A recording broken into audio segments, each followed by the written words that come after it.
अच्छा, एक चीज इमेजिन करो, आपके हाथ में आइल्स का टीआरएफ फॉर्म है या सर्टिफिकेट है, उसमें आपका रीडिंग में 7+ बैंड स्कोर है, तो कैसा लगेगा आपको? अब आप सोच रहे होगे कि सर अच्छा ऐसा हो सकता है सर, हमारे भी रीडिंग में 7+ बैंड स्कोर आ सकते हैं। आ सकते नहीं, आ चुके हैं मेरे एक स्टूडेंट के, जिसने जो मैंने टिप्स बताई उसको फॉलो किया। लास्ट वीडियो मैंने उसकी अपलोड करी है, जाके रिजल्ट देखो, स्क्रीन पे भी शो कर रहा हूं। 7 बैंड स्कोर उसने रीडिंग मॉड्यूल में अचीव किया है। तो 7+ बैंड स्कोर अचीव करना इट्स नॉट डिफिकल्ट, बट कुछ चीजें आपको अपने दिमाग में क्लियर करनी पड़ेंगी, और वो क्या पॉइंट्स हैं मैं आपको इस वीडियो में अभी बताने वाला हूं।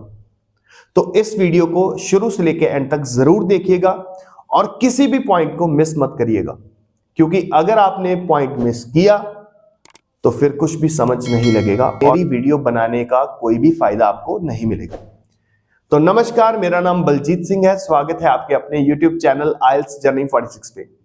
अगर आप पहली बार इस YouTube चैनल पे आए हो तो सब्सक्राइब जरूर कर लेना और साथ ही साथ बेल आइकन पे जरूर क्लिक कर लेना, सो दैट कि जब भी मैं कोई इस चैनल पे वीडियो अपलोड करूं, चाहे वो मोटिवेशनल वीडियो हो, चाहे वो आइल्स के रिलेटेड हो, जो मैं सोमवार, बुधवार और शुक्रवार को शाम 4 बजे अपलोड करता हूं, तो आपको उसका नोटिफिकेशन सबसे पहले मिले।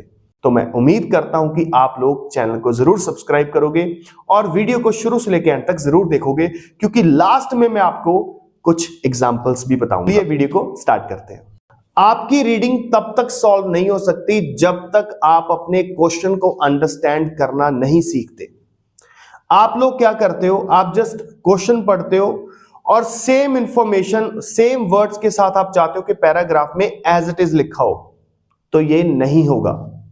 आप पैराग्राफ को क्वेश्चन के साथ मैच करने की कोशिश करते हो, जबकि ये चीज ऑपोजिट है। जब तक ये चीज आप नहीं करोगे आपका बैंड स्कोर इंप्रूव नहीं होगा, मैं आपको फिर बता रहा हूं।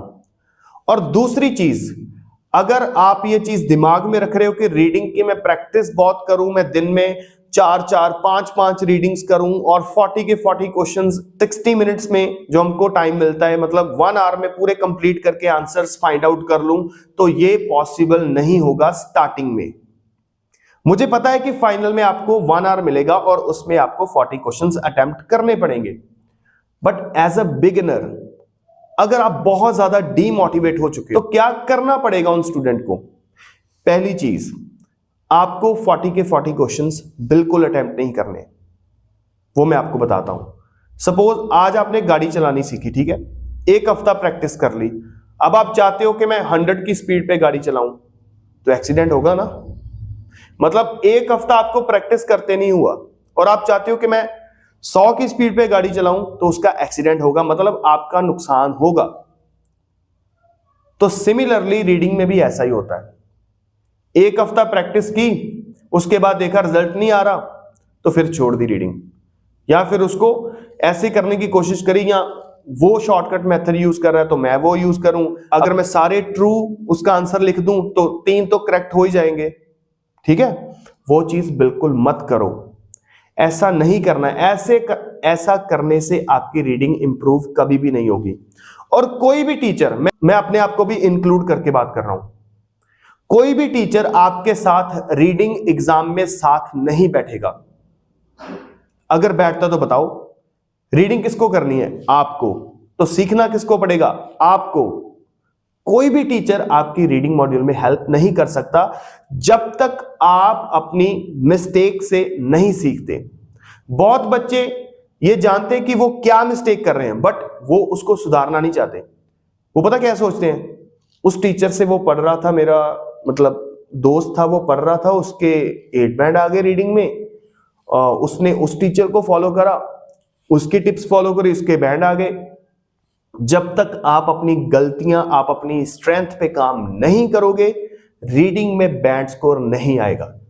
मैं आपको डीमोटिवेट नहीं कर रहा, मैं आपको सिर्फ बता रहा हूं कि क्या होता है रीडिंग में और आप क्या करते हो, ठीक है। इसके रिगार्डिंग मैंने काफी वीडियोस बनाई, आप देख सकते हो आइल्स जर्नी 46 यूट्यूब चैनल पे जाके। अब मैं आपको बताता हूं। अब आप बोलोगे कि सर आपने बोल तो दिया कि अंडरस्टैंडिंग करनी, वो अंडरस्टैंडिंग करनी कैसे है? तो अब मैं आपको उसकी एग्जाम्पल बताऊंगा। मेरी वीडियोस 9 या 10 या 12 मिनट की होती है, इससे ज्यादा नहीं होती, तो प्लीज मिस करके मत देखा करो।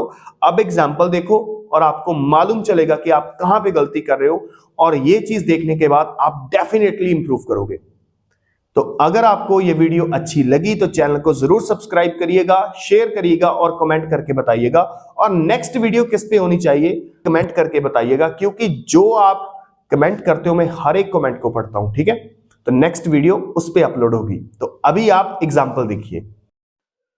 तो ये रही आपके सामने एग्जांपल, क्वेश्चन नंबर है 6th, और ऊपर आप देख सकते हो यस नो नॉट गिवन में हमने आंसर देना है। बहुत बच्चे क्या करते हैं, एक बार एक्साइटेड हो जाते हैं, लोकेशन मिल गई तो आंसर लिख दिया ट्रू, तो आंसर फिर भी गलत हो जाएगा। सो इंस्ट्रक्शंस पढ़ना बहुत इंपॉर्टेंट है। सो क्वेश्चन को अब मैं बताता हूं आप कैसे करते हो। आपने क्या करा, car emissions can contribute to illness of the respiratory system. बच्चे इसमें क्या करेंगे, एमिशन को भी अंडरलाइन कर लेंगे, कंट्रीब्यूट को भी अंडरलाइन कर लेंगे और रेस्पिरेटरी सिस्टम को भी अंडरलाइन कर लेंगे। और फिर स्टूडेंट निकल पड़ते हैं पैराग्राफ में एक मिशन पे कि मेरे को ये लाइन वहां पे ढूंढनी है, ठीक है। बट ऐसा नहीं होता जब तक आप अपने क्वेश्चन को अंडरस्टैंड ही नहीं करोगे।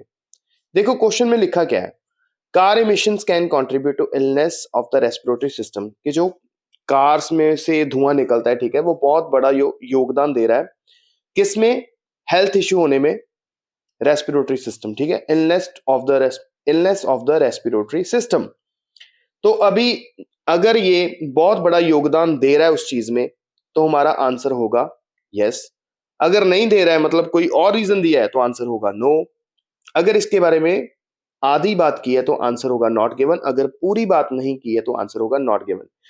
अपनी स्टेटमेंट को 3 हिस्सों में डिवाइड कर लो और फिर आंसर आपका कभी भी गलत नहीं होगा। चलिए देखते हैं इसका आंसर क्या होना चाहिए, यस होना चाहिए, नो होना चाहिए और नॉट गिवन होना चाहिए, ठीक है। अब अभी मैं आपको लोकेशन पे लेके चलता हूं। तो ये रही लोकेशन आपके सामने। अब इसको पढ़ना कैसे है और आप कैसे पढ़ते हो, जो स्टूडेंट्स है वो क्या करेंगे, पहली लाइन को ऐसे पढ़ेंगे कि मतलब पॉइंट टू पॉइंट डीपली उसको अंडरस्टैंड करने की कोशिश करेंगे। जो क्वेश्चन में पूछा गया है उसको दिमाग में रखो और उस चीज को फाइंड आउट करने की कोशिश करो। और जहां पे लोकेशन मिलती है 2 lines above and 2 lines below पढ़ के अपना आंसर डिसाइड कर लो। जैसे कि स्टार्टिंग इसमें लिखा हुआ है, fuel efficient cars and cars that run on alternative source of energy are receiving increasing interest as people become more concerned about the cost of using gasoline. These costs include, यहाँ पे सिर्फ cost की बात हो रही है, ठीक है, प्राइस की, हमको ये नहीं चाहिए, थोड़ा आगे आ जाओ। But also the environmental cost of emitting huge amount of car exhaust into the atmosphere. अभी ये एटमॉस्फेयर एनवायरमेंट की बात कर रहा है, जो हमारी इंफॉर्मेशन बिल्कुल भी नहीं है, हमको हेल्थ रिलेटेड चाहिए। Climate change is an issue of global concern closer to home. Cities have considered the effect of on the health of their citizens. देखो अभी यहाँ पे हमको लोकेशन मिली और इसके 2 लाइंस हमने बिलो पढ़ना है, क्योंकि इसके ऊपर हमको इसके रिलेटेड कोई भी इंफॉर्मेशन नहीं मिली। तो आगे लिखा है, car emissions have been linked to a range of health problems, particularly respiratory problems. For example, studies have linked childhood asthma, ठीक है। अभी आप देखो, अभी आप बोलोगे कि सर कंट्रीब्यूट तो वर्ड आया नहीं। देखो कंट्रीब्यूट वर्ड को उन्होंने कैसे चेंज किया, उन्होंने देखो यहाँ पे लिखा car emissions have been linked to a range of health problems. मतलब जो कार एमिशंस को है वो उसको लिंक्ड किया गया है, मतलब उसके साथ जोड़ा गया है, किसके साथ, रेंज ऑफ हेल्थ प्रॉब्लम्स। और किसको खास करके, respiratory problems. For example studies have linked childhood asthma, मतलब जो बचपन में बच्चों को सांस लेने में तकलीफ होती है, ठीक है, अस्थमा उस प्रॉब्लम को बोलते हैं। रेस्पिरेटरी प्रॉब्लम्स भी वही होती है जो सांस लेने में दिक्कत हो, ठीक है। तो उन्होंने उसको उसके साथ जो है जोड़ा है, ठीक है। तो कंट्रीब्यूट का मतलब क्या होता है, योगदान देना, मतलब उस चीज में बढ़ावा करना, ठीक है। बट इसमें वो क्या बोल रहे हैं कि उसको कार एमिशन को लिंक्ड किया गया है किसके साथ, प्रॉब्लम के साथ, हेल्थ प्रॉब्लम्स के साथ, खास करके रेस्पिरेटरी प्रॉब्लम्स के साथ। तो यही तो मेरा क्वेश्चन था कि वो उस चीज में योगदान दे रहा है, उस चीज को बढ़ा रहा है। तो वही मेरी इंफॉर्मेशन यहाँ पे मेरे को 100% मिल रही है।